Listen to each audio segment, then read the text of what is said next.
Wow. So everything I just said, just forget I said that.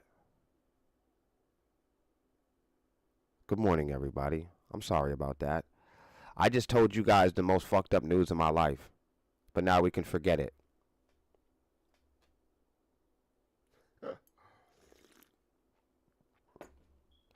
Good thing I got you guys because I tell you what, I would have been sitting there talking for the next hour and a half and not even noticed.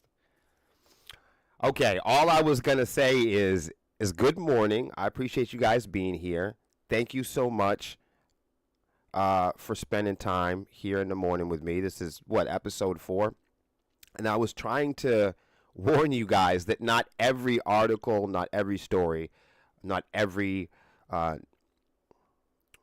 not every title is going to be directly related to music news, and that is partly because the engine, the music industry is driven by technology. So a lot of the stuff we'll cover here is also going to be like social media.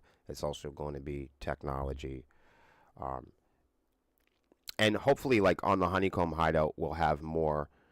Um, well, actually, Lexi being the host now of Honeycomb Hideout, I would expect the stories to change just a little. Pat, thanks for being here. Hans, thanks for being here. Chad, thanks for being here. I appreciate you guys big time.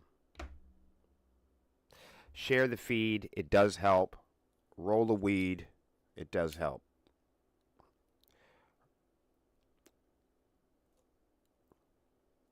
I'll be doing this every day on weekdays, so that means tomorrow I won't be here. Every day on weekdays, we're going to look at some of the most important news, articles, stories going on in the music industry, and we're going to read them, we're going to examine them, we're going to unpack them, and we're going to talk about it right here. And the reason why we're doing this is because a lot of people are too lazy to. And a lot of people might feel like they don't need to know this stuff. But if you were somebody who really wanted to support our band, if you were somebody involved with what Sepsis does, then this is the live stream you want to tune into. Because we specialize in doing what other bands refuse to do and won't do and haven't considered doing. So that's why we take a look at a panorama of information, not just the music industry and what's expected from music corporations. We try to look a little bit deeper and raise the questions that contribute to our longevity as entrepreneurs, not just music lovers, not just recording artists, hobbyists or performers. Here in Sepsis, we have a wide understanding that the majority of local and regional bands have been talked out of their professionalism and replaced it with being emotional hobbyists at best. Passionate hobbyists. Thank you. Appreciate y'all. Let's get to it, though. Let's get right to it. I don't want... Or should I finish my J? So... Do you guys know what Bandoozle is? Put a 1 in the chat if you know what Bandoozle is. It won't. Don't feel embarrassed, and it won't surprise me if you don't know what Bandoozle is. If you're in a band, are you in a band? Put a 1 in the chat. Put a 1 in the chat if you're in a band, or put a 1 in the chat if you've heard of Bandoozle.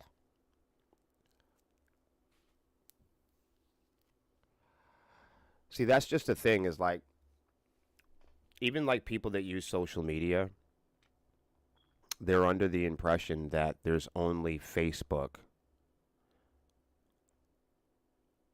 that there's only Snapchat. If you ask a lot of people online to name 10 social media applications or websites, they can't. But there are fucking hundreds, dude.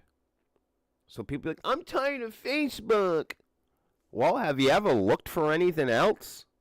Or you just complaining about Facebook by posting about it on Facebook? You know what I mean? Like, so that's the thing, you know? One thing we always talk about are the large groups of people that will say they have complaints about Facebook and how they're tired of Facebook and they're fatigued of social media. And I will always tell them that stop using it. People say, oh my God, my mental health, the woes of social media. And I'll respond to them with a simple solution. Stop logging on. Anything that bothers me that much, I just fucking stop doing. I don't give a fuck what it is. But that's me. The point I'm trying to make is people will complain about streaming services or distribution services or record labels, but they won't do anything about it, and they won't speak up about it, and they have no other solutions but the ones that they've been offered. You feel what I'm saying? People will say, oh, I don't like SoundCloud. But, I mean, there are other things. People will say, I don't like Spotify, or I don't like Instagram. I wish there was something else. There is. You just haven't looked it up. People will say, I'm tired of the same bands every day on the radio. They have the same 30 bands that they've cycled for the last 100 years on terrestrial and commercial radio. Oh no, what do we fucking do? It's so exhausting. It's so frustrating. There are just no new bands. Yes, there are. You just haven't bothered to look for any new bands past the ones that you found when you were going through puberty, developing your identity. That's why it feels like there's no new bands. Because the last time you were looking to discover any, you were trying to form your own identity. And music and listening to bands were important at a time in your life when you needed to fit in. Now that fitting in isn't as important and music isn't as important to fitting in, now your middle-aged friends teach you about fitting in terms of employment and social class and all these other images of success. But that's the difference between the two. It's not that there's no new bands. It's not that there's no new social media. It's not that there's no new churches. It's not that there's no new food. You just don't look for it. You're just fucking lazy. People eat chicken, beef, and pork, and you'd think those were the only animals that are on planet Earth. People eat carrots, celery, and cucumbers. And you swear to God that there was nothing else available on planet Earth. This is your fucking mindset. This is your mindset. And when your brain was developing, when you were developing your identity, these ideas are all comfortable today to you. Some of them might be. A lot of these ideas are still comfortable today, being that you're middle-aged, because you developed these habits and belief systems at a time when you were shaping your identity. You feel me? Trust me, if you had to reshape your identity today, you'd probably start eating new things and listening to new music and making new friends. That should give you a major hint to the rest of your life. I just hooked all of y'all up.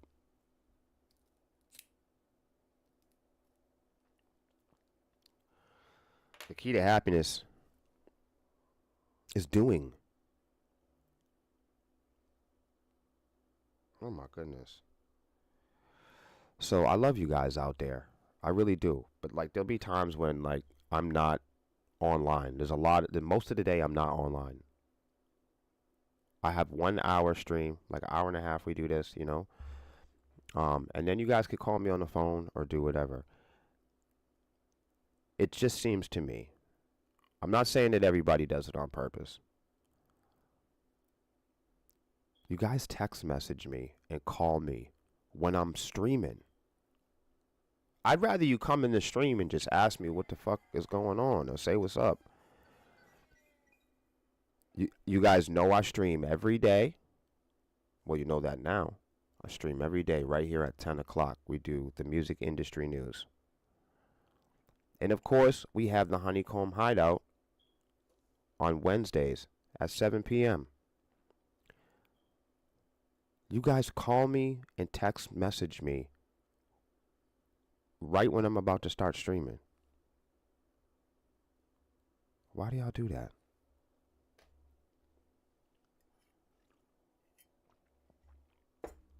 Stop doing that.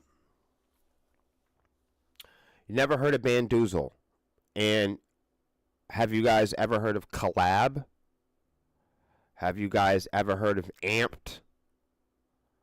Have you guys ever heard of Blue Sky? Put a 1 in the chat if you heard of Blue Sky.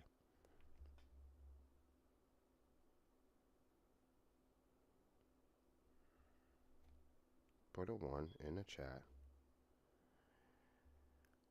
I'm currently streaming. I cannot answer the phone, you guys, when I'm streaming. So Blue Sky is Twitter. So you guys know the company X that was Twitter or whatever. Now Twitter has become like X or whatever that is, okay? But if you liked Twitter, and this is a little bit off topic, but we'll get right back on it. If you like Twitter, then go check out Blue Sky. I'm not endorsing it or anything like that. I don't like it. I don't even give a shit about it. I'm just saying, if you liked Twitter, then you can go check out Blue Sky because it's the same exact fucking thing. There's just like threads and all this other shit. The music players, the music apps are similar. iTunes doesn't do anything that Spotify doesn't do. In fact, it's hard to really justify when they make the price hikes because they don't offer any new features. Are you guys really excited about the Spotify audiobooks? I'm sure you guys are just through the fucking roof on that. Brandon said fuck Twitter. Fuck it all, really. I mean, it's all just stuff, right? I think I think that we have a tribal emotional attachment with our products here in the United States. I don't have that. I don't have that default setting in my soul. And that's because I was fortunate enough to go to prison where they strip you of all these images and identities, and you learn to live with yourself for a little while. And when you learn to live with yourself a little while, you can slow the world down each day and make the adjustments to your life to find out what's important. You feel what I'm saying? So I'm not under the same spell as my consumer neighbors. I don't secretly want to be a part of society like some of you might. I don't secretly feel good about being in any industries or systems when I know that the average man, the common man, doesn't use common sense. And all of our systems are built on leveling up. There's this image of leveling up, of entering, filling out an application, and climbing the corporate ladder. I'm not a part of it. I'm not a part of the music industry. I'm not a part of the rock and roll community. That's another thing you hear a lot about the rock and roll community. Yeah, I'm not part of that. And it's not disappointing or a complaint, because quite boldly and fearlessly, I don't want to be a part of some fucking follower boys club. Yeah, I don't look up to any of those. I don't look up to any of those musicians at all. Not me. Some musicians and entertainers have a career climb and a career path where the end goal is to mimic and sound like the people that they think are successful. And there are other people like myself. I have more of an explorer or entrepreneur type approach. I have a vision and a plan that I share with my team, and it's quite separate than what the music industry has to offer. So it's not bad or good. You know, when I come on sometimes, I think that people might think that I want to get rid of the music industry, that I want to dismantle the industry, that I want to expose the music industry. People go, Will, you're trying to expose the music industry. And you guys talk about me exposing the music industry like that's bad or something. Some of these people act like if I expose the music industry, then I'm a villain. Well, wait a minute. The music industry tells us all the time that we shouldn't get paid in money. We should get paid in exposure. So that's all I'm doing. When I expose the music industry, I'm re-exposing them. When they want to pay the musicians and reward the musicians, even the fans, they have everybody tricked. They have everybody hypnotized that musicians don't need food or rent. We need exposure. And anytime there's an excuse to not help us pay our rent or make a living, everyone in the music industry, all the fans of the industry, that includes the consumers. Because now the consumer is also a part of managing the music industry.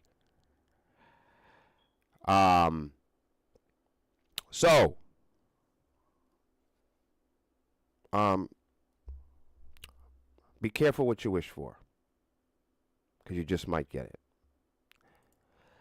I'm going to talk about Bandoozle-powered websites.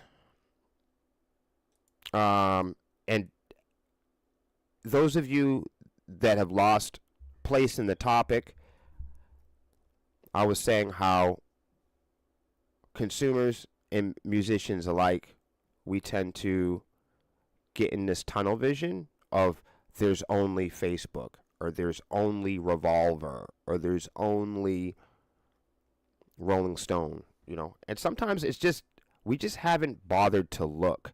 And that's because a lot of modern musicians are following an outdated artist model where the artist hires, the artist networks with several strangers in their lives and hires them to organize their career climb.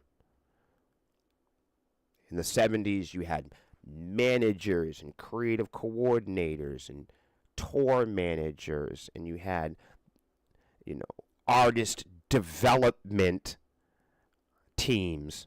And that's really nice when you're trying to create jobs for people at your record label. But now in the modern world and emerging technology with AI, you see a lot of large music organizations now firing their human helpers. Just look at what they did recently at YouTube Music. Look what they did recently at UMG. You're starting to see these tech companies fire large groups of people, and we all know why that is. So I'm just talking about options, and I know it was a bit winded, but if I sat here and explained to you, here's another website, you might think that another music website is somehow like there's a limited amount of these websites that are emerging. And I'm telling you, it's quite the opposite. So those of you who don't know about Bandoozle, it's been around for quite some time. I just wanted to remind you all out there that when people say there are no new bands, there are tons of them. You're just not looking for them.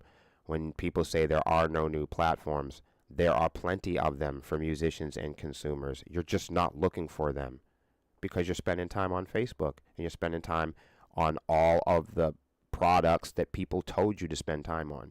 You're just spending time on the most popular products because that's where your friends are. But you could be looking for new toys. That's what I'm saying. People want to be on labels because for the last 100 years, that's what artists have been told that they're supposed to do. And artists are finding out now that consumers, managers, and labels aren't the ones that write our career paths. Check it out. Music website platform Bandoozle announced that in 2023, musicians made over $16.4 million in commission-free revenue using the platform's direct-to-fan sales tools. For Bandoozle and its members, the number represents significant year-on-year growth, a 21% increase from the previous year. I'm just going to tell you what Bandoozle is, so you guys have a better idea.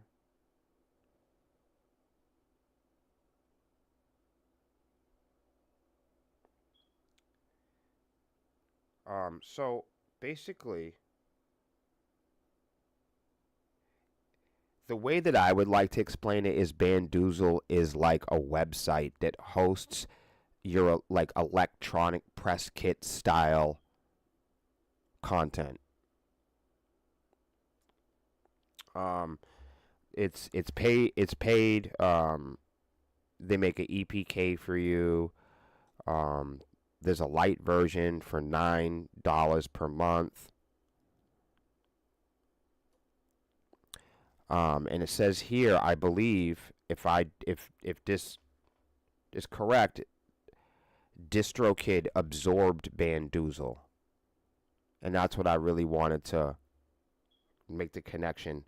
For those of you that don't know what DistroKid is an independent distributor. So you upload your music to software sites like DistroKid or CD Baby or TuneCore. For those of you that don't know, I know some of you right now are squirming in your seats like, I know this already, Will, what the fuck? No, listen, not everybody knows this, and this is exactly what this live stream is for. Before your music gets onto iTunes, before your music gets onto Amazon Music, you upload your song to a music distributor, okay, like CD Baby or TuneCore, or in this case, we're talking about DistroKid. DistroKid and TuneCore and companies like this, they act as your record label. Does that make sense? They are your middleman to get on sites like iTunes and Pandora. So they're like a vendor. You feel me? They're like an independent vendor. They have contracts with these large software companies like Spotify, and independent artists can get their music on places like Spotify through the conduit of distributors like DistroKid. Did that make sense? I hope it did. I really do. So let's learn a little bit about it. Acquired by DistroKid in 2023, 20-year-old Bandoozle views fan engagement as a core strategy for musicians to generate revenue from their music online. The platform allows artists and bands to build a commission-free store to sell merchandise, music, and tickets. Artists can manage their physical inventory, offer discount pricing and product building, connect with Printful to sell customized print-on-demand products for their fans, choose from multiple shipping and payment integrations, and more. That's what Bandoozle is. Do you guys like the idea of that? What's the web address? Christ, I don't know. Oh, I mean, I could send it to you, bro. Hold on, I'll send it to you. Luckily, some of you in the chat, I actually have your phone numbers. There you go. I just sent it to you. So, Dave says, I miss the days of selling CDs out of the trunk of the car. Dave, don't miss it. You can still do that. When people say I miss vinyl, well, don't miss vinyl. Vinyl had the biggest year in the last 10 years last year. When people say all this stuff, man, I miss looking for the bands, and I miss going out. Go out, see some bands. People say all the time how they miss cassettes. There is a huge market for cassettes. Bands and artists will come up to me all the time and say, like, you know what, Will? I miss the days of MySpace. They haven't gone anywhere. You can still buy a shitty website and put your music on it. No, what you miss is a time that has come and gone. What you're experiencing is nostalgia. There's still plenty of features and apps and safe places to meet people and talk about all the interests in your life, just like MySpace. The issue is when you were experiencing MySpace, humankind was in a different mental frequency where we still found things interesting enough where we would search for them. We didn't have apps and software and robots literally living our daily lives for us. We don't even listen to music anymore. Our devices listen to the music for us. What the fuck? So please, I'm not tripping. When you say to yourself, I miss the days when we used to hang up flyers. We still hang up flyers. When people say, I miss the days of CD, we got CDs right now if anybody wants to buy one. The days of things have not gone anywhere. I'm encouraging people to try new things, but old shit has always been here. Slavery's still around. Mythological invisible creatures and hatred and rape and it's all here.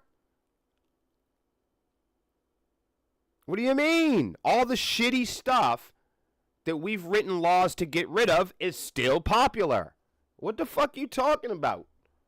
All the fucking pollution and shit and fucking crime has gone nowhere. It's still here. Even after all the technology, all the leaders, all the gods, all the spirits, and all the poltergeists and the Bigfoots and the aliens and the Egyptians, nobody can fucking help.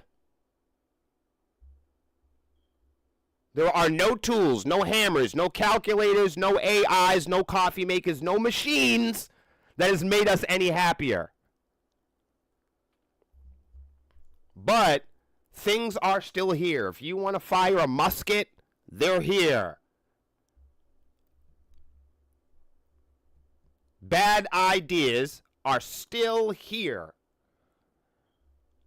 And a lot of the really good ideas that we've given up on are still here. They're still here. We have a record player. We got a fucking turntable. We never plugged it in. Because we're like most people and we're lazy and we don't give a shit. That's the truth. People probably don't want to hear that. That's the truth. We have a brand new turntable. And we got some vinyl too. We have a non-point vinyl and we have a stitched up heart vinyl. We have never fucking opened either one. Because we are like most people. We don't give a shit. We have a record player and we have 2 brand new vinyls. And we've never given a flying fuck to plug it in. Now you could look at me and be like, "Oh my God, Will, you're an evil guy." I'm evil for telling you the truth? I'm telling you the truth. We are like most people. Turntables are a hassle. We don't want to unbox it. We've got no room for it. We live in a small apartment. What are we going to do with a closet full of vinyl? Now, hear me out. If I had a nice home, if I had a wall to hang up a picture, you know, if we had a safe, affordable place where we could have, you know, a huge CD and vinyl collection, and if you have that, congratulations to you. I'm glad that you have that for you. I don't have the space for it. I'm like most people, living check to check with no space in their apartments. That's how people live, man. They don't got time to purchase more websites. All right.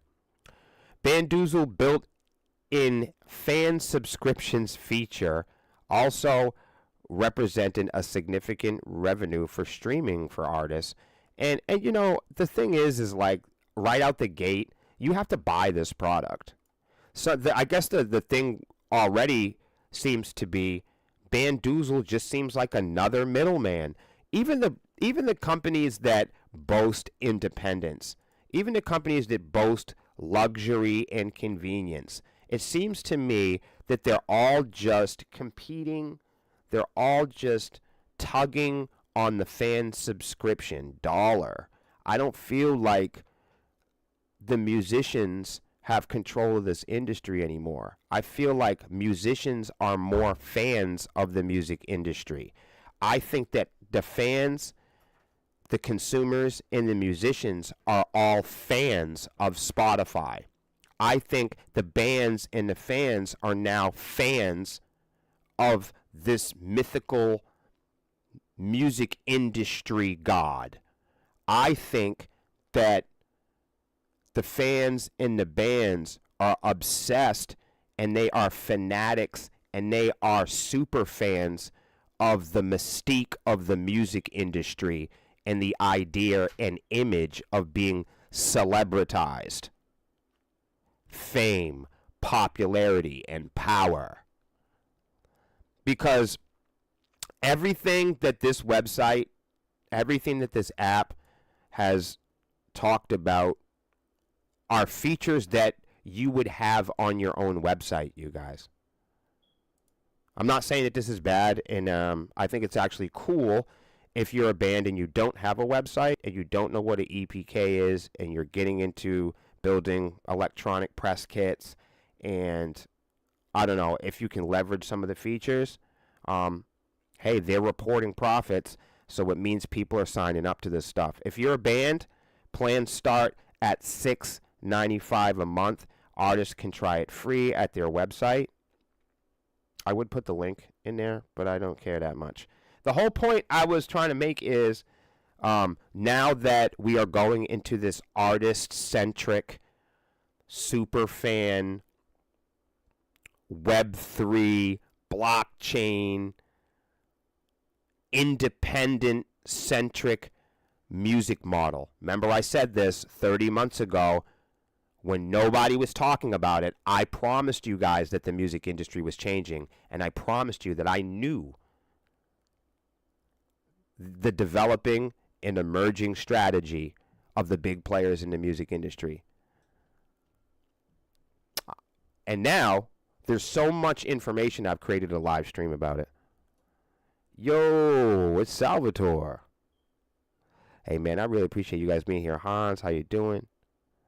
Leviathan, it's my guy. Nice to see you guys, man. Do you guys have any questions about that? Seriously. But that's why I'm showing you this, because I'm making readily available to you the conversations that you're not having with your own band. That's what this live stream is about. This live stream is about bringing up the topics, the technology, the products, the options that your entire band is ignoring. So, like, if you're in a band and you're trying to get through to the rest of the guys in your band about the emerging technology, topics, and conversations your band should be having at band practice, that's what we're doing here. And effectively, you'll notice that some of my staff members will be coming like in and out, and that's because my staff members are smart enough to know that this information here reflects a lot of our practices, procedures, policies, and hopes and dreams in our own band. So some of the stuff we're using, and you're free to ask me if we are. We're an open book here at Sepsis and have nothing to hide.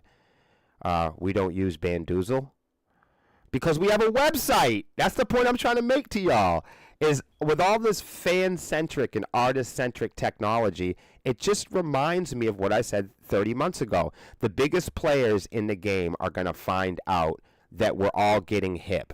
The biggest players, the labels, the distributors, after they're done choking the dumbest musicians out of their last pennies, they're all going to migrate. They're all going to restructure the same way you're seeing UMG restructure, the same way you're seeing the big labels restructure.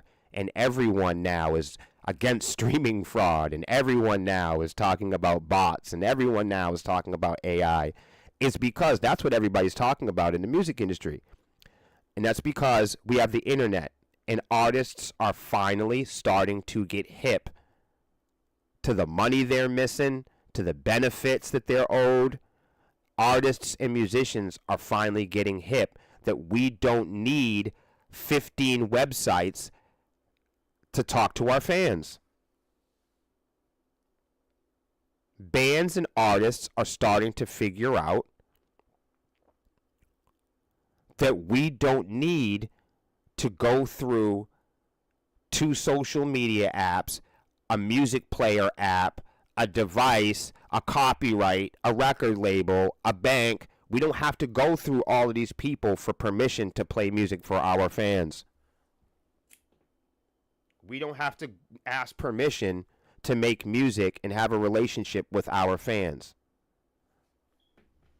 You feel what I'm saying? You just got to look at it like that. Sorry, I gotta get my coffee. I'm gonna get my coffee a little hotter. One second.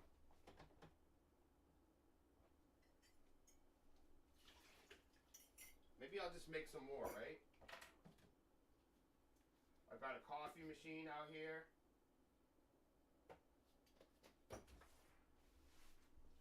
What do you guys think about that? What are your thoughts?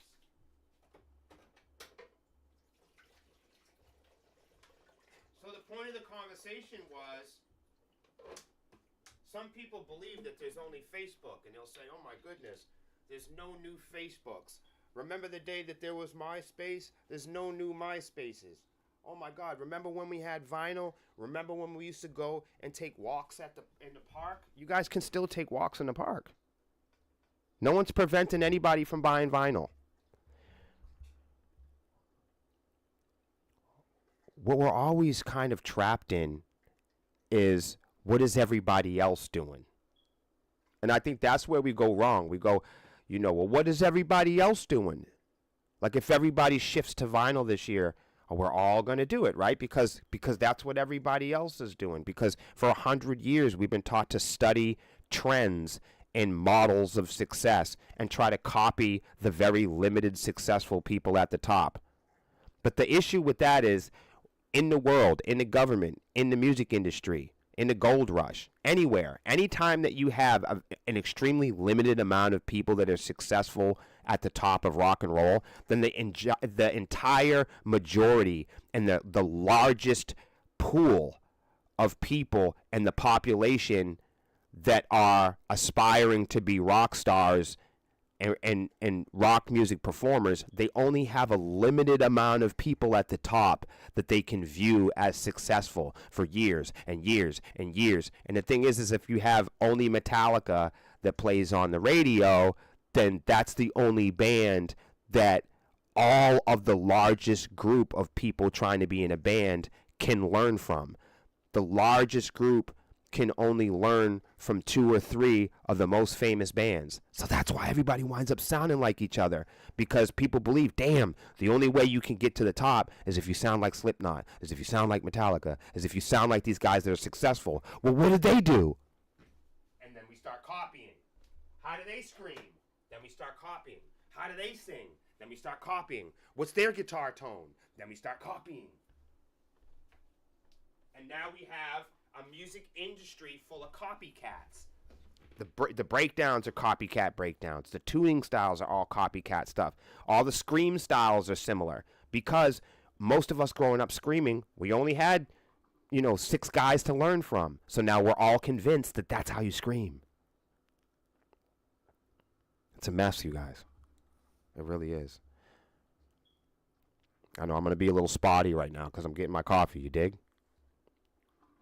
Han says, in the biggest remix of the century, people sounded like each other. Well, that's what a remix is, bro. Remix is like a cover song or a tribute song. That's why cover bands and tribute bands is so big. As people claim that it is valuable. People claim that it's valuable to sound like someone else. So, oh my God, wow, Melissa, you sound like Amy Lee. That's a terrible thing to say, That's a terrible thing to say to an original artist. But we're so used. Somebody said that. We were in it's funny. We were in an interview recently. I think it was a video interview too. And the interviewer is like, hey, so I just found Sepsis, and wow, you guys sound a lot like Lacuna Coil. And the whole band was we were all really quiet, We have really thick skin here at the band, but it was definitely like stop and think moment. Sepsis has really tried to steer clear of listening to rock and roll, hard rock, or heavy metal while we're writing music. So when we're writing an album or when we're in the process of writing, we do not listen to rock and roll or heavy metal. It's forbidden. Yep.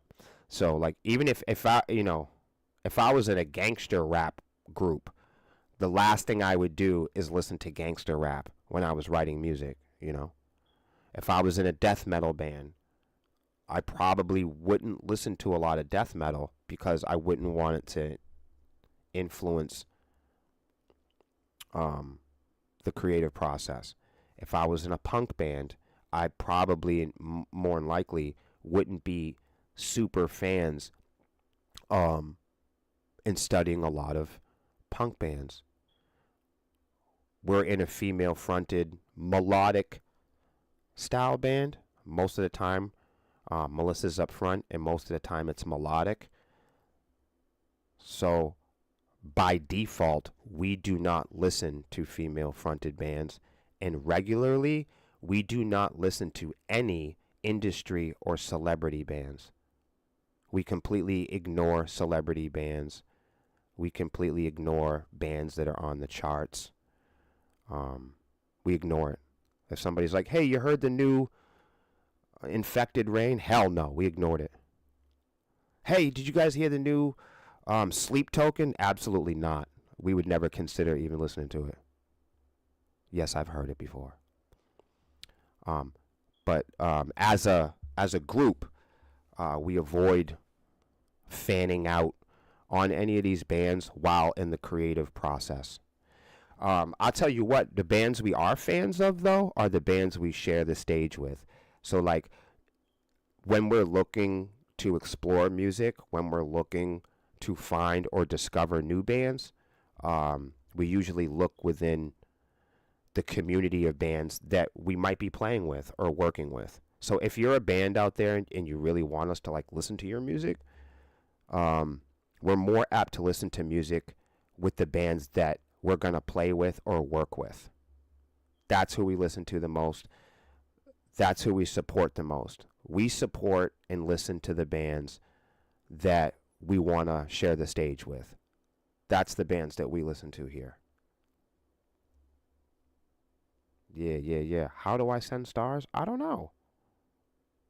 How do you guys do it?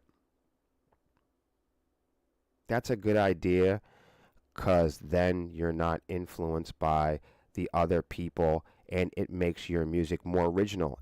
You know what it does, Brandon? And I can't speak for the whole band, but I don't like a lot of rock, hard rock, and heavy metal. I think it's made poorly. Again, I think a lot of the bands try too hard to sound like each other. So I'm not a fan of a lot of it. I can't, and the hard rock and metal bands that I do like as an individual are usually the bands that sound different and the ones that are taking risks. I usually don't like music on the first listen because I'm a musician myself.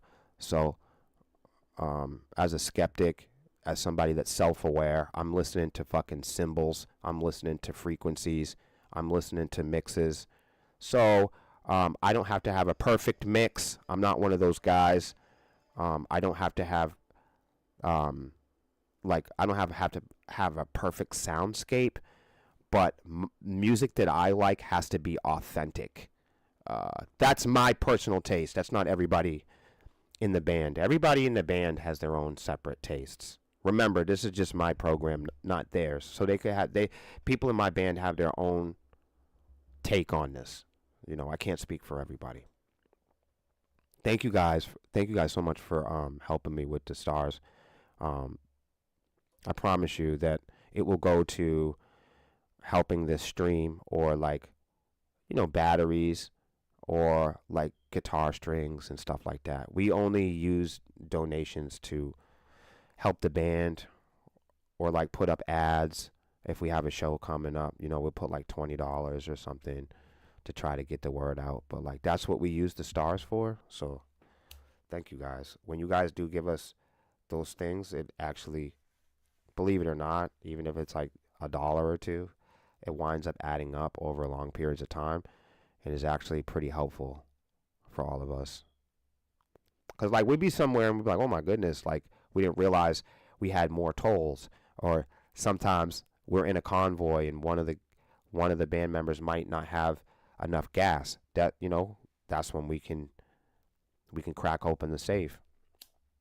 I'm like, oh, there's a little bit here, And there's those situations every now and then where, being in a band's tough, You live in check to check, trying to live your dreams, and you might not have enough, to throw in for pizza. You might not have enough to get you all the way to New York City. So that's what your band members and your fans are there for.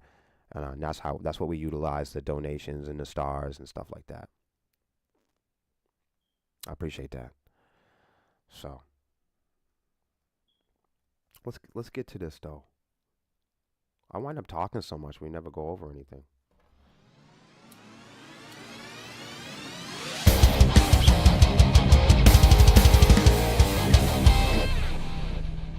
Have you guys heard of the Elvis Act?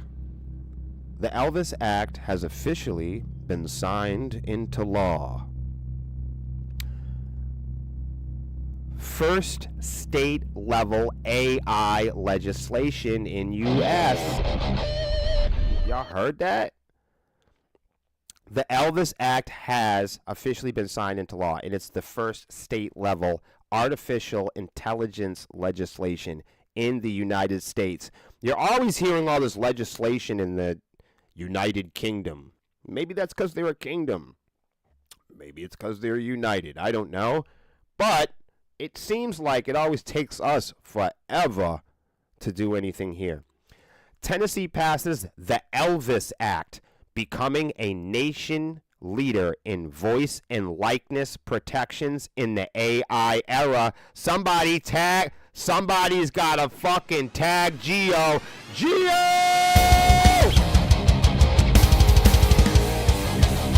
Woo! Man, I'm telling you, Geo's going to be pumped up about this. Geo is a staff member here at Sepsis, and he is a voice actor. So this type of shit hits home. Just weeks after its introduction on January 10th, the bipartisan, meaning everybody agrees, ensuring likeness, voice, and image security, Elvis Act, was signed into state law on March 21st by Tennessee Governor Bill Lee.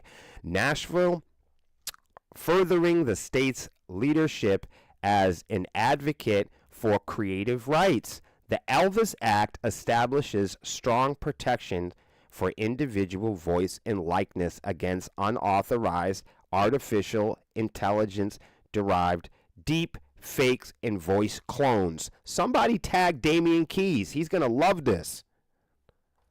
Doesn't he live? Doesn't he? Don't he? Oh, no, he's in Nashville. Where is it? Isn't that Tennessee? I don't know shit. It's in Nashville. Erase that. Everybody forget I said that. Look, I don't get out of the house much. I don't know where things are. State Senate Majority Leader Jack Jackoff Johnson and the House Majority Leader William Lamberth presented the Elvis Act to unanimous General Assembly passage with a 93-0 vote in the House and 30-0 in the Senate. So they think it's a good idea.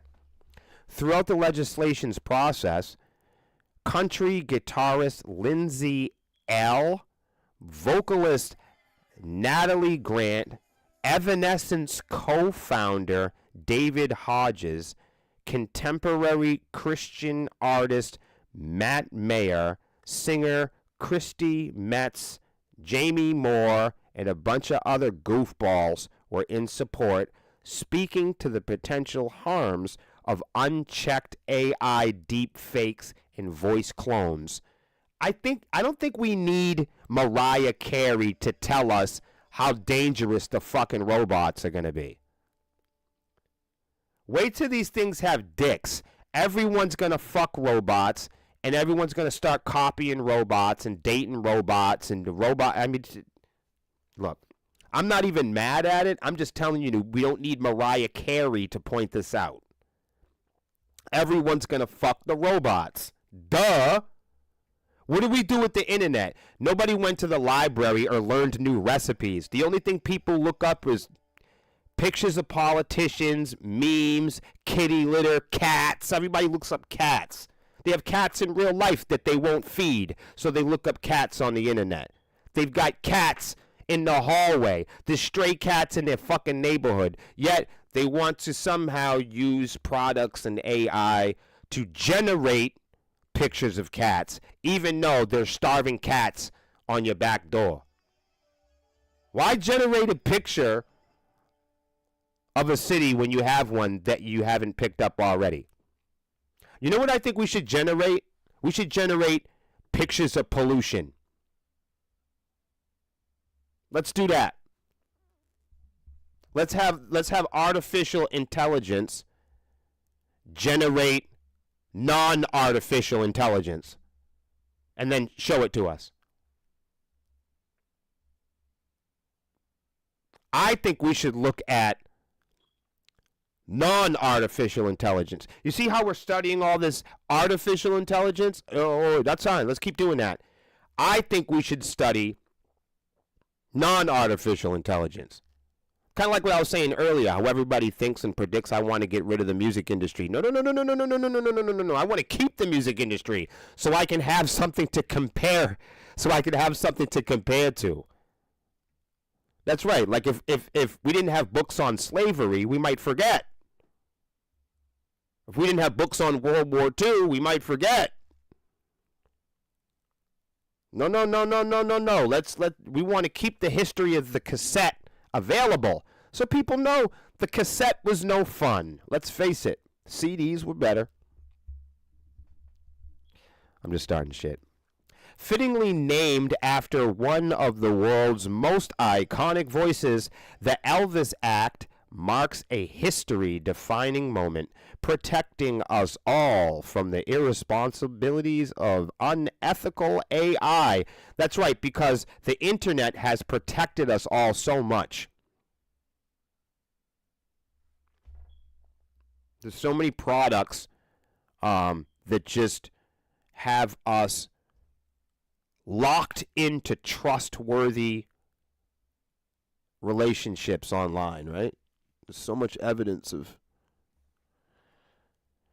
the Human Artistry Campaign applauds this strong bipartisan effort to stop unauthorized AI-generated deepfakes and voice clones that steal essential parts of our individuality.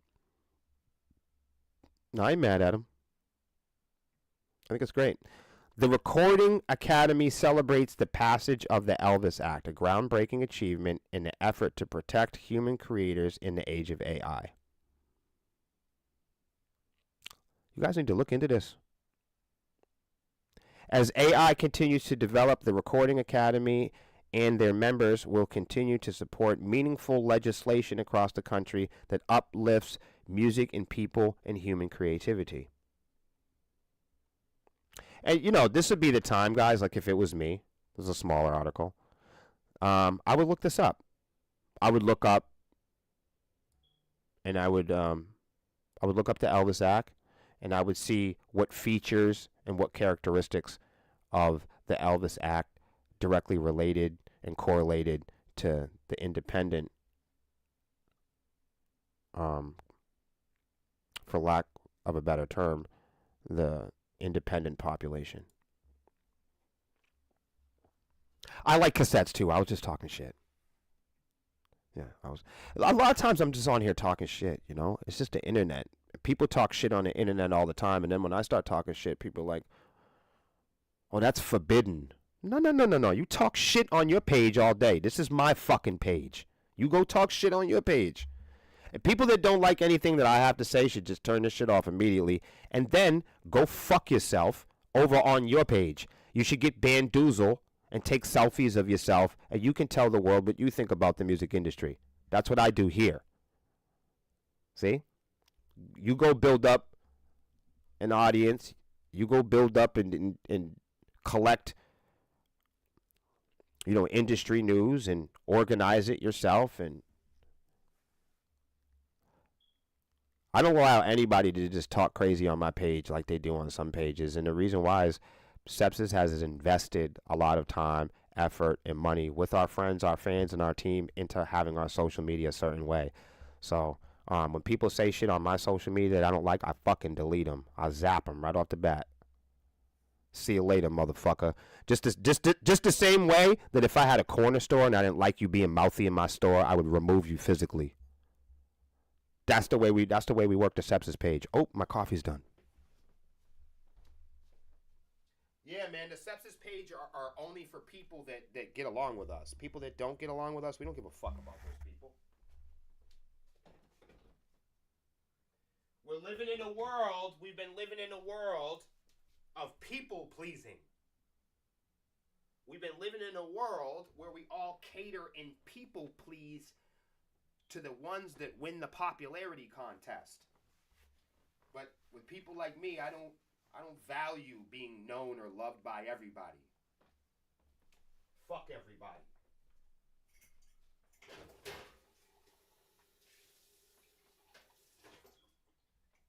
What is so good about all? What is so good about having billions of dollars if you give it to a moron?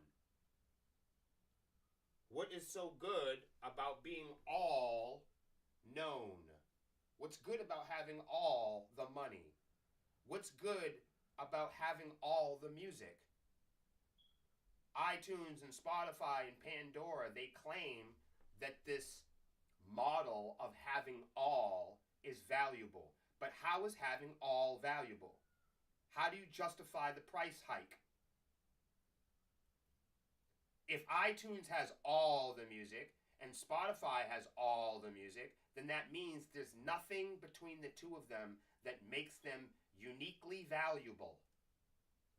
So how can they justify raising the price every year if they offer nothing new from each other? It's a fucking trick. Yeah, that's right. It's not good to have all friends. It's not good to have all the popularity. Think if you had all the money. Then people will want to bust your fucking skeleton off. See what I'm saying? You don't want all. Because when you have all, they come looking for you. They say, hey, where's the guy with all the information?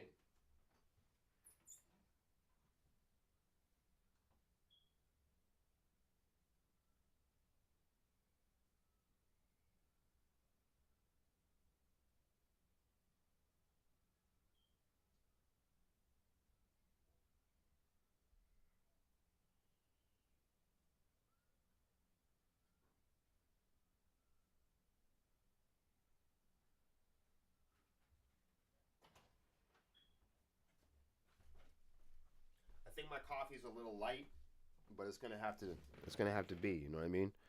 Life's not perfect. Alex says, man, I love you guys because you guys are real. That's it, man. You know, some people come here for music. Some people come here to chat. Some people come here for the live streams. Some people come here for the girls. We know that, you know.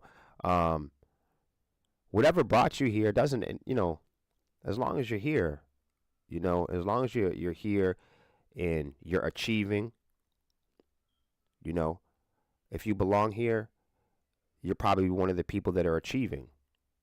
You're learning, you're growing. And this program here, this is not a program for best answers. This is not a live stream for know-it-alls. This is us looking at the music industry together because I'm sick of telling people about it on Wednesday. And I feel like I don't have this stuff up in front of us on Wednesday. I don't have it readily on the screen. So I think it's convenient for people that want to see us fail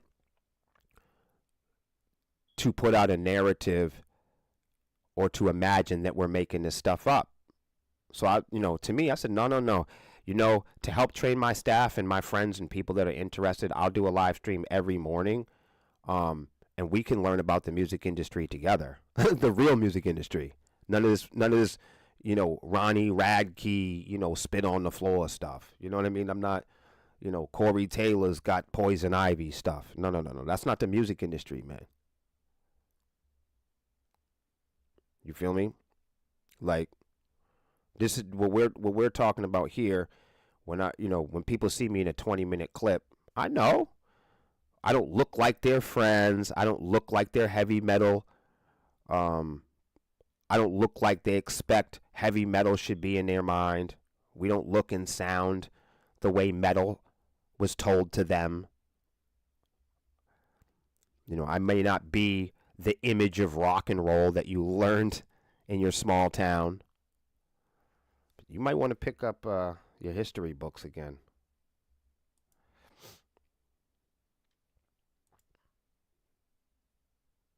So that's the Elvis Act, y'all. Look into it. It's cool. I wouldn't stop there. I would look. There's a lot of AI stuff today. We might skip this one. I'm like AI'd out. Federal. Oh, that was funny yesterday. I didn't know I still had this one up. That was for that cyber flashing shit had me going. We did that one. How did that make it back up there?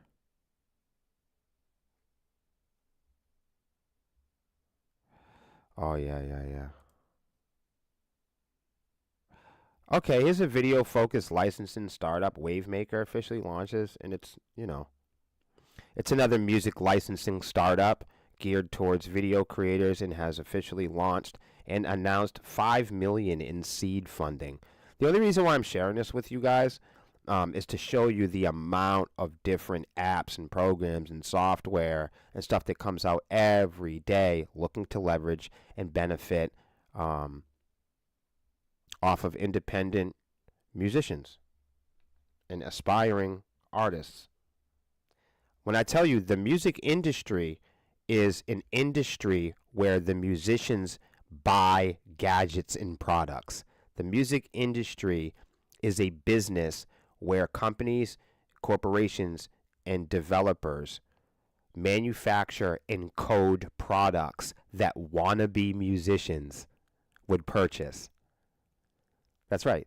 They have psychologists, they have entire teams, R&D and research teams that research the psychology of wannabes.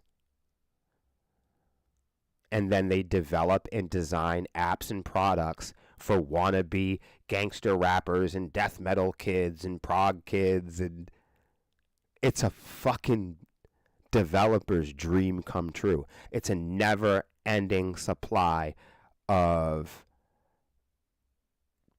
people that are buying a ticket to wait in the music industry line to someday go through all of the levels that they throw at them to somehow make it big and become a celebrity.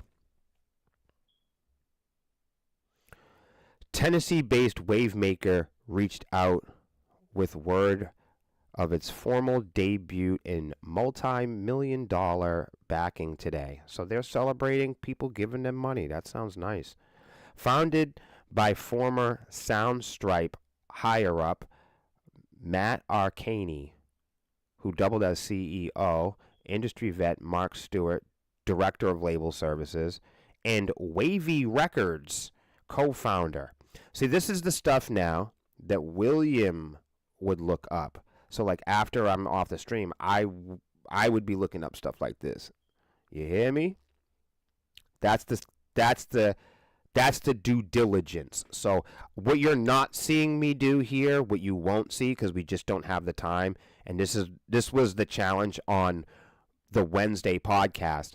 I realized how difficult it would be to bring up topics in the music industry without being able to unpack it for 10 minutes or so. And in order to be polite of the co-hosts on the podcast, I couldn't host a 15-minute conversation without them. And then if there are people in the audience or in the chat that want to learn more, there's no way to examine it. There's no way to observe it in real time with me. So especially people that don't know me, when they hear a 20-second clip of me talking about the music industry, and it's not something that they expected to hear or something that they predict, we're all taught to be such experts online. When you say something and somebody disagrees with you or they can't predict it or it's something outside the scope of their imagination, people become emotional. Yeah, that's right. When you hear a 20-second clip of me telling you and describing a music industry that you can't recognize, people become emotional. If there's a dreamy 25-year-old, 30-year-old kid on the other side of the camera and I pop his music industry bubble and it reveals a music industry that is not recognizable to him, he's liable to throw a fucking temper tantrum, and I'm the one to blame. And I don't know what I'm talking about, and I'm a villain, and all these other things, because I don't usually, on the strength of leisure and convenience, have the literature, the observable information readily available on the screen. And that's how people learn today, is being on their screens. Unfortunately, whatever's not on the screen, we've lost so much trust in each other that we won't look at each other in the eyes. We don't trust information talking with each other in person. It's hard to distinguish valuable information between looking somebody in the eyes or staring at the screen. So I've come to the determination that there's no real way to host a music industry common sense chat without me looking at you in the eyes, and at the same time you being able to see and read from the sources, for you be able to measure and observe the same information that I'm receiving at the same time. That way we did this none of this invisible competitive I know more than other people narrative. People who don't know me, it's easy to see an image of me with all of this energy and output, dropping off all of this information about a music industry that is unrecognizable to you. In a world where we're all expected to be perfect, we're all expected to be experts, we're all expected to be scientists and politicians, where the children are expected to be adults by the age of 10. I had a 9-year-old child tell me the other day that she was working on her portfolio. And she was going to open her business. Man, I mean, it was very cute. Don't get me wrong. I dig it. I love the ambition, but you only get so much time, to be a kid,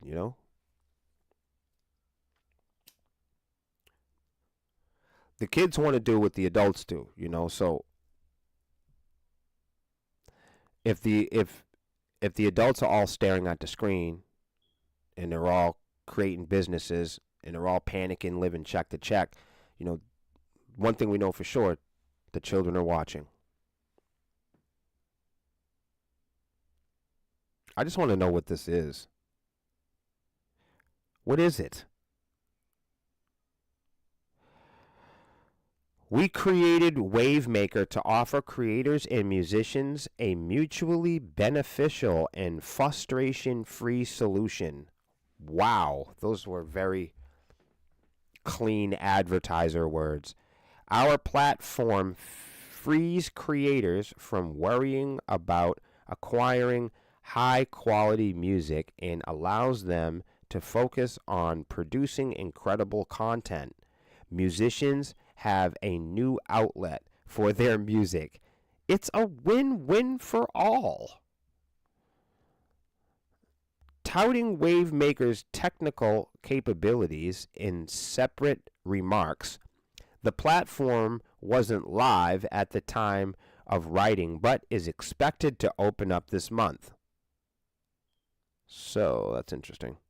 Our team has put tremendous care into building an intuitive user interface that makes finding and acquiring high-quality music much easier than ever. The former Soundstripe and Rosie engineering exec communicated in part.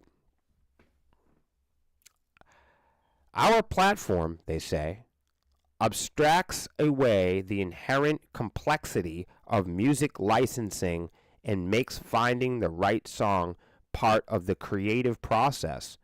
We're constantly trying to put ourselves in the creator's shoes and anticipate the things that might slow down their workflow. And I've been saying this about artist-centric, super fan-centric, direct-to-consumer technology and websites and applications. I've said this nonstop. I hope you guys are with me. So now, for you for those of you that actually follow the Sepsis page at all, you see all of these creeps that are completely confused about why we're talking about streaming. You're seeing some of these goons who are way off track, and they just cannot figure out why we continue to talk about the end of streaming. Nobody can figure out why we're talking about it. I'm showing you because the music industry is talking about it.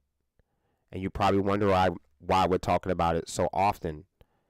That's because there are changes in the music industry regarding streaming every single fucking day. That's just something that bands and consumers refuse to understand because they refuse to look at it. Bands and consumers won't readily on their own, just the same way fans and consumers and bands won't find new tricks, new music, new gadgets, new ideas.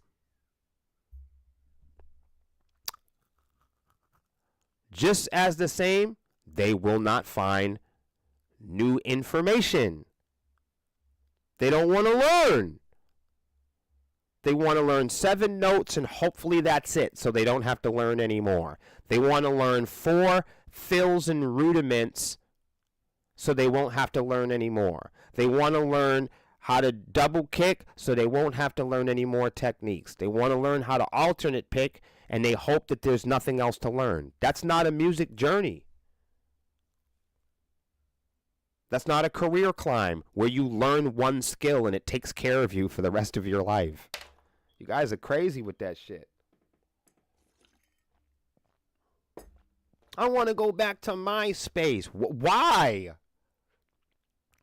For one, there are shitty websites like MySpace that are available, and you could be on it. But your friends won't be on it. And because it's not popular, you don't want to do it anymore. Do you want to be on MySpace? Then go be there. But just understand it's not popular. You can buy cassettes. Just know that when you go over your friend's house and you bring your cassettes with you, they probably won't have a cassette player. It's not that cassettes aren't cool. It's that they're not popular. And there are a bunch of different reasons for that. We can get into that a whole nother time if you'd like. That's a whole different thing on why these things aren't popular. Why we could have invested ourselves as a species into the electric car 100 years ago. Why did it take 100 years for us to look at electric cars again? And I'm going to stop there because you guys already know. We're not going to get into it.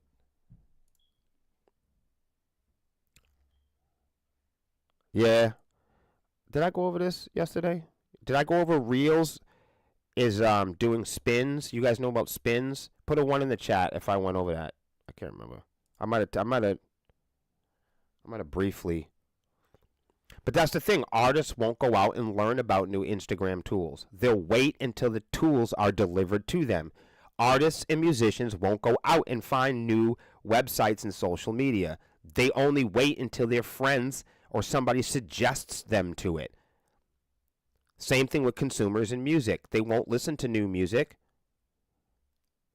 because they're waiting for someone to suggest it to them. Their friends, the app, and that's how it worked at MTV too. MTV suggested the music to you. You just forgot. The same way the record stores did with the big posters, and the big promo outside. They suggested the artists to you the same way Spotify does. You just don't remember. You just forgot. There's nothing that's been different. What's different is now we get this shit at light speed. That's it. And I created this program, this live stream, to be able to talk about stuff like this. And if you somehow don't like what I have to say, you can contact the author of the blog and take it up with them. You can contact the author of the news article and take it up with them. Because when I talk about it, a lot of my friends are too interested in being smarter than me to listen to me. So I don't give a shit. So I've provided a broadcast for people who don't have a problem with doing the research with me.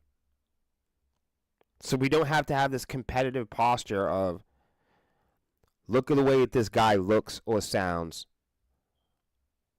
We don't have to deal with the challenges of, well, I didn't read it on my screen and nobody dropped it off with me. I didn't get the memo.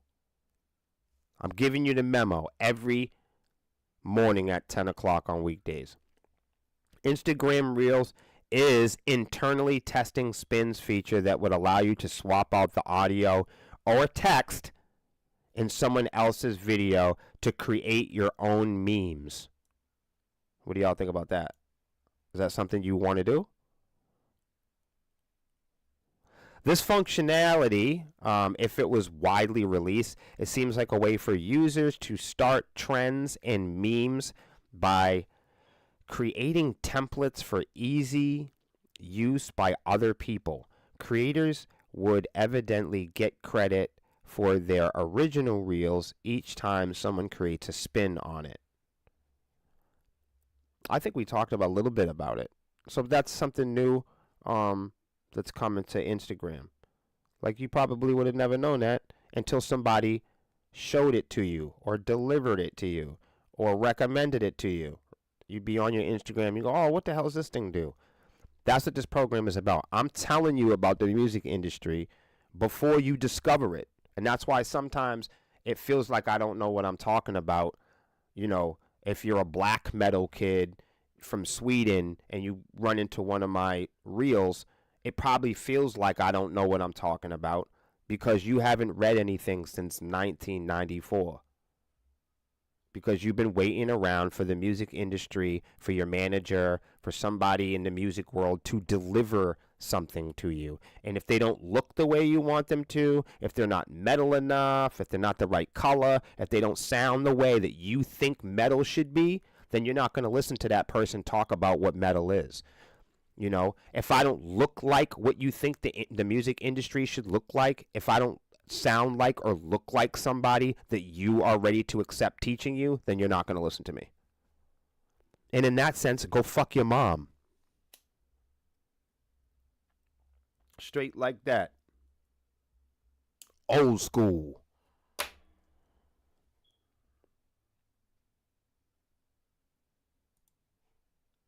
Don't say you're going to ignore me. Just ignore me then. Don't say that you're going to ignore my page. Just ignore it altogether. See, some bands will tell you that because they're secretly hoping that you're going to stick around. Oh, man, I really hope you stick around and give my music a chance. I don't give a fuck if you do or you don't. I don't make music for the masses. I make music for people that like my music naturally on their own. Neuralink's first patient can play chess using only his mind.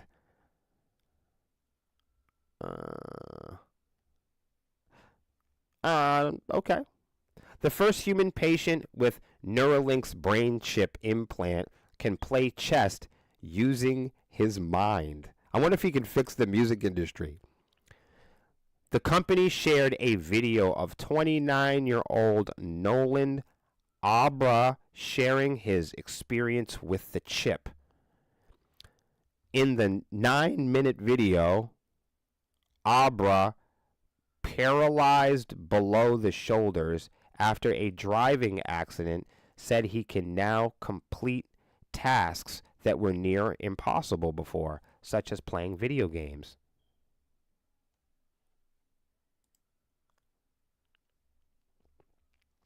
He also said the chip implantation surgery was super easy with no cognitive impairments. I literally was released from the hospital 1 day later. As for the benefits he got from implanting the Neuralink chip, These include enabling Arbra to move the mouse cursor with his brain. In the video, we see Arbra moving the cursor around on a laptop during a game of chess. He says, and quote, "One of the first times you gave me complete control over this, I actually stayed up until 6 a.m. playing Civilization. It was worth it. It was awesome. I basically had given up playing that game, and y'all gave me the ability to do that again." What do y'all think about that shit? What do y'all think, man? Like, did you ever think we'd be in a time where, you know, we would be putting like computer chips in our brains and shit? Put a one in the chat if you would put a computer chip in your fucking brain. Like, what if you could like put these chips in and play guitar like Yngwie Malmsteen? I mean, isn't that what it's all about? You know, isn't it all about building products that allow you to fake it? Isn't that what leisure is? Isn't that comfort? Isn't that convenience? Isn't that what luxury all is? The ability to do shit that you're not allowed to do? The ability to bend and break natural laws? I mean, human beings can't fly. So we build machines so we can bend and break the law. So is building devices, technology, is it about bending and breaking the natural law of physics and nature? What do y'all think? I mean, surely we're not born with microchips up our ass. It is a cool thing, and I think it's really cool. I might make jokes or whatever, and I think sometimes that my humor is a little it could be misunderstood. Comes off a little dark. I get that. But it's not that all this stuff is bad. I'm a skeptic, you know, and I'm gonna usually question everything before I just jump into it. That's just my nature. That's my real personality. Seriously. Han says, if I have the chip, if I have the chip in my head, my Halo game would be off the charts. No, it wouldn't be. You'd still be running after people, trying to melee them, cross mapping. I think that if you had a computer chip in your head, Hans, the computer chip would not allow you to make good decisions. See, Hans trying to do something there. No, Hans. The computer chip needs to be controlled by a healthy brain. Whereas your brain is really unique, I think that you would influence the chip to have adverse and unpredictable effects. You feel what I'm saying? That guy was disabled. He couldn't physically complete tasks, but his brain was healthy. So they put a chip into his healthy brain, and his healthy brain was, his healthy brain in correlation with the chip allowed him to move the mouse around the screen. I feel like they would put the chip in your brain and you would not do good things with that. That's not because I don't love you, man. It's just because you need a really healthy brain if you're going to put microchips in there. I don't know what you do. I feel like if Hans put a microchip in his head, he'd be like Dr. Octopus or something. Hans, I think that you're a villain. I really wouldn't hook you up to too much technology. I think you're best down to earth. I think you should be a regular mortal mammal. That's how I hope you are for the rest of your life. I hope you're a regular, moral. I almost called you a Mormon. You know what I mean? I hope you're a regular Mormon. No, I'm just kidding. That shit is funny. He said, "Hell yeah." That's so funny, bro. Nah. So yeah, I do think that that's cool though. I ain't gonna lie. What the fuck? TikTok's U.S. growth stalls amid UMG dispute. Um, Obviously, that's because they put everything into TikTok Shop, and TikTok has. Let's face it. I mean, what made TikTok fun was because it had musicians on it. Anyway, social media giant TikTok is seeing stalled growth in the U.S. for the first time as it faces a wave of challenges, including a licensing dispute with Universal Music Group, growing competition from Instagram Reels, a potential for sale of its U.S. operations, and a lukewarm foray into e-commerce. And I know a couple months ago everybody was pumped up about the TikTok shop and Temu and all this other shit. It's been nothing but a mess, huh? That's according to the Wall Street Journal, which cited people familiar with the matter as saying that TikTok user growth has stagnated for the first time since its launch, despite reaching 170 million users in the US. Data shows 9% decline in average monthly users, 18 to 24. I don't doubt that. As this generation ages into young adulthood, TikTok's core demographic might be spending less time on the app. Of course, they got to get fucking jobs, man. Many young adults are entering their first full-time jobs. I just said that. And the demands of a new career can leave little room for fucking around on the internet. While the company spokesman told the what the fuck am I reading? Music Business Worldwide. Um, while the company's spokesman told Music Business Worldwide, TikTok is and continues to be the premier platform for millions of users, creators, and advertisers.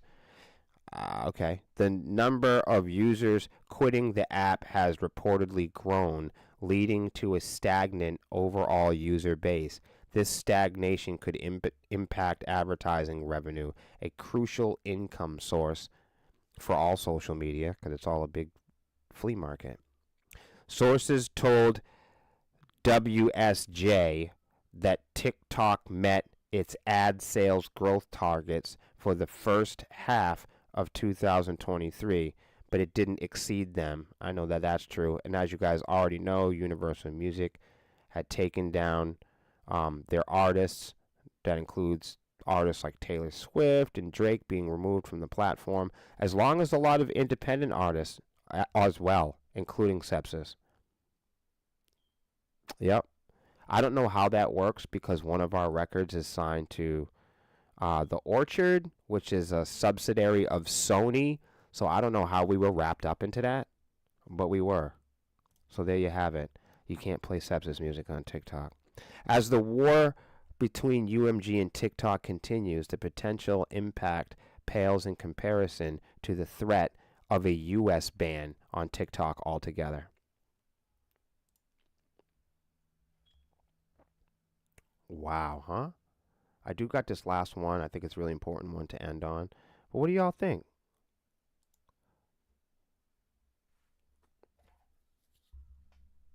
Oh, shit. Let's not break anything.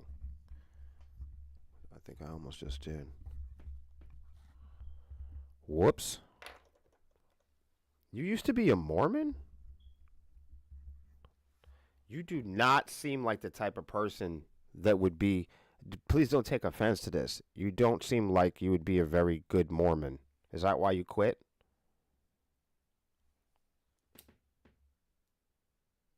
Yo, that's funny. You're a heavy metal Mormon? I mean, like, are you shitting me right now? Bro, that is crazy. I'm not saying it's not possible. I'm just saying it's new to me. Forgive me.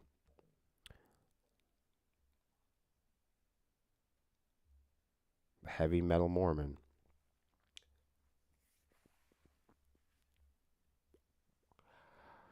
Yeah, I think we might do like a weed of the day. Today I'm doing glazed apricot gelato. What are y'all smoking on out there? Y'all smoking on something?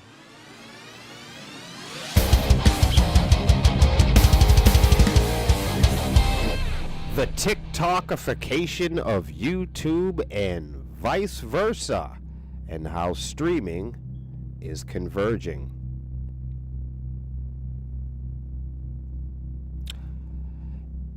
In 2023, TikTok became the fourth largest social network in the world, behind Facebook, YouTube, and Instagram. It has its sights set on replacing YouTube as the premier video destination, which it is already achieving among the youngest age cohorts from 13 to 25. Well, who gives a fuck about them? They don't even have any money. What does that mean for the music industry, which depends heavily on TikTok for music discovery? Now, I did a poll recently and I said, how did our fans find Sepsis? And nobody said TikTok. Maybe that's a good question for today. Like, what's everybody's favorite social app? Let's find out. Let's find out what our fans think. Let's find out.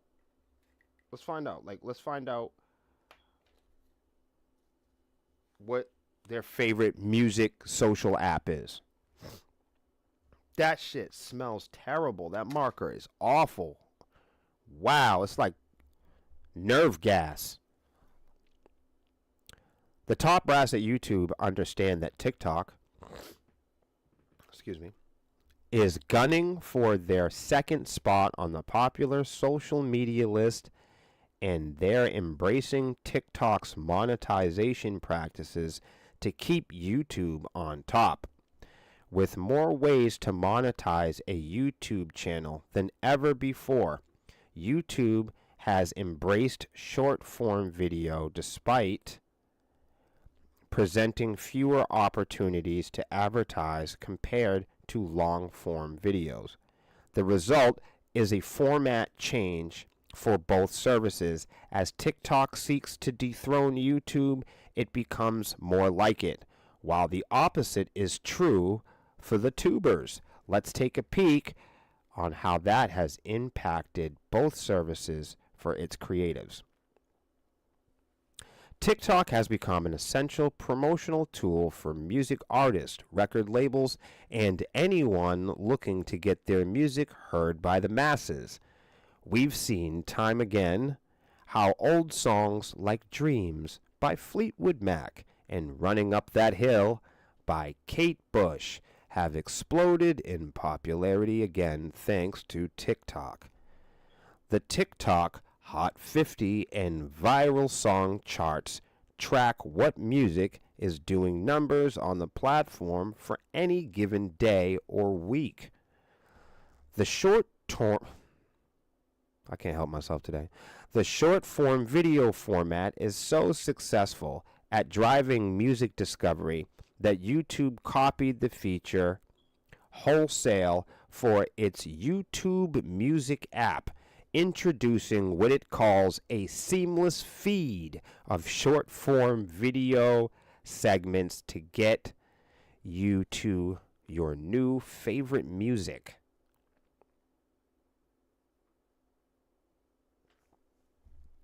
TikTok is the dominant player in music discovery despite its recent row with Universal Music Group, which means TikTok hits playlists on Spotify often mirrors the TikTok songs playlist.